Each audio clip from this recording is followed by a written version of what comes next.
Una po, tayo ay nakikisama sa kanyang panalangin, na panalangin ng bayan na magkaroon ng maayos na eleksyon. Yan naman po ay nag-iisa tayo, iisa po tayo lahat dyan sa kaisipan at kalooban.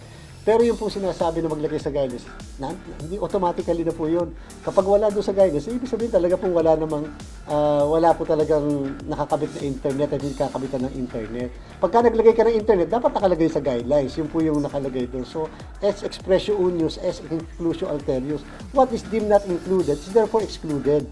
Ganun po ang rule dyan at yan po yung alam na alam ng katulad niyang magaling at marunong na abogado. Na kapag wala doon, ibig sabihin, hindi mo talaga pwedeng ilagay po yun.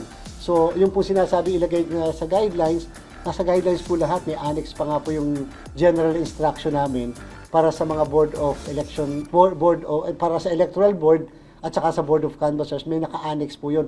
Naandun po lahat yung kanya pong hinahanap. Sure na sure po kami, katulad ng pinapanindigan namin, Diyos ang aming saksi, wala pong nakakabit na kahit na anong tablet dyan sa ating pong machine, maliban sa saksakan sa kuryente.